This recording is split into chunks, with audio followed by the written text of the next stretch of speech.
আজকের অনুষ্ঠান বিশেষ ঐতিহাসিক গুরুত্ব বহন করে। ওই গুরুত্বটা আমি শুধু স্মরণ করিয়ে দিতে চাই। পৃথিবীর নানা দেশে নানা জাদুঘর আছে, তারা অতীতের অনেক জিনিস সংগ্রহ করে, বিশেষ বিশেষ জিনিস যাকে জাতির সামনে তুলে ধরার জন্য। এই জাদুঘরটি ভিন্ন, এইটি বিষয় আকর্ষণ করছে। এটা অতীতের কিছু সংগ্রহ নাই এখানে, এখানে একেবারে টাটকা নতুন যা ঘটনা ঘটেছে তাৎক্ষণিকভাবে সেগুলো সংগ্রহ করা হয়েছে। এরকম জাদুঘর আছে কিনা জানি না, কিন্তু আমাদের সুযোগ হলো ঘটনা ঘটছে, সেই ঘটনার প্রতিটি নমুনা, প্রতিটি ইতিহাস আমরা তাৎক্ষণিকভাবে সংগ্রহ করতে পেরেছি এবং স্মৃতি জাদুঘরে নিয়ে এসেছি। এটা আমাদের ইতিহাসের একটা নতুন পর্যায় সৃষ্টি করেছে। অতীত এবং ভবিষ্যৎ এই দুটোর মাঝামাঝিতে এই জাদুঘর। এই জাদুঘর তাৎক্ষণিকভাবে অতীতকে ধারণ করেছে, কিন্তু ভবিষ্যৎ রচনা করেছে। শিয়া বাটার ও ভিটামিন সমৃদ্ধ লিলি বিউটি সোপ, তারুণ্যময় উজ্জ্বল ত্বকের জন্য। আমরা কারা, কি চাই, আমাদের মনে কি ছিল? এ বালক আনাস কি আবেগের কারণে, তার ভিতরে কি তাড়না ছিল, সেই চিঠি তাৎক্ষণিকভাবে লিখে গেছে। এটা কোনো পরিকল্পনা করে সে লেখে নাই। মা তাকে বাধা দিচ্ছিল, বাবা তাকে বাধা দিচ্ছিল মিছিলে না যাওয়ার জন্য। সে বসে থাকতে পারে নাই। কেন পারে নাই সেটাও লিখেছে।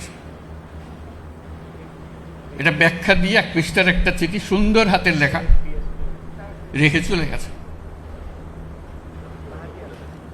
আমাদের সমস্ত তরুণ যেন এই চিঠির লেখক হয়।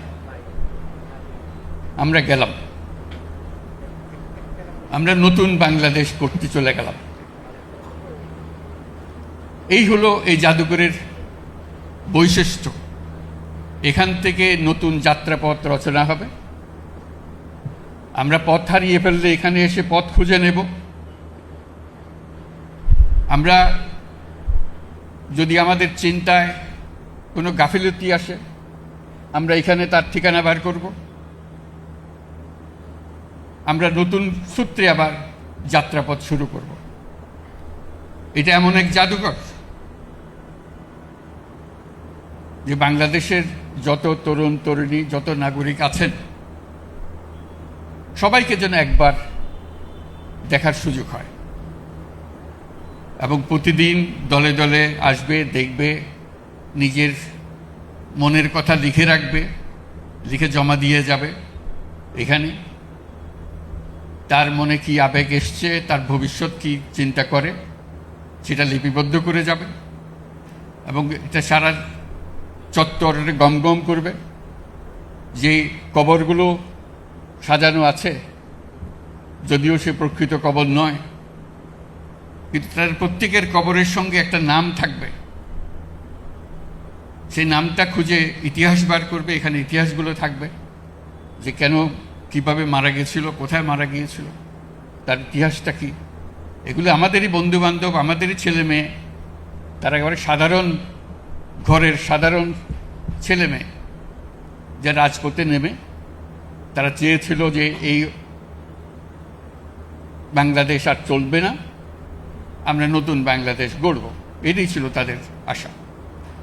আমরা আশা করব সারা বাংলাদেশের সকল জায়গা থেকে স্কুলের কলেজের ছেলে মেয়েরা আসবে, একটা দিন এখানে কাটাবে এবং তাদের নিজেদের মনের কথা লিখে যাবে যে আমি কি চাই, আমার কি চাহিদা, আমি কি কাজে নিয়োজিত হচ্ছি, নিজেকে নিয়োজিত করছি, সেটা জানিয়ে যাব। এটা সারা দেশের সকল সংস্কৃতির একটা পীঠভূমি হবে। গান বাজনা, এই বাক্য, প্রতিকৃতি, আর্ট, সব কিছু এখানে দলে দলে ছেলে মেয়েরা আসবে, রেখে যাবে, দেখাবে, মনের কথা রেখে যাবে। কাজে এটা হলো সেই কেন্দ্রবিন্দু। এটা আমাদের ইতিহাসের আতুরঘরের দৃশ্য। এখান থেকে আমরা যে নারীর সূত্র যে রেখে যাব সবার কাছে, এই সূত্র যেন আর ছিন্ন না হয়, আমরা এই সূত্রে গঠিত হয়, সমাজের সমস্ত চিন্তা ভাবনা এর মধ্যে আসে। যারা এই জাদুঘরের পরিকল্পনা করেছে, যারা এটা বহু কষ্ট করে প্রতিটি জিনিস, আজকে আমরা কয়েক মিনিটের মধ্যে দেখে আসলাম, কিন্তু এটা প্রতিটি জিনিস সংগ্রহ করতে বহু সময় লেগেছে, বহু কষ্ট হয়েছে। কোন জিনিসটা পাওয়া যাচ্ছিল না, সেটা কিভাবে সংগ্রহ করতে হবে, এটা নিয়ে বহু ধরনের চেষ্টা চালানো হয়েছে, যাতে শেষ পর্যন্ত সেটা আমরা সংগ্রহ করে এখানে রাখতে পারি, সবার সামনে দেখাতে পারি।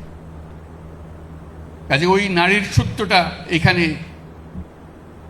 স্থাপন করা হলো, যাতে সারা বাংলাদেশ নতুন ভঙ্গিতে, নতুন দৃষ্টিতে সামনে এগিয়ে যাবে এবং আত্মমর্যাদা নিয়ে, সাহস নিয়ে আমরা আমাদের বাংলাদেশ গড়ে তুলব।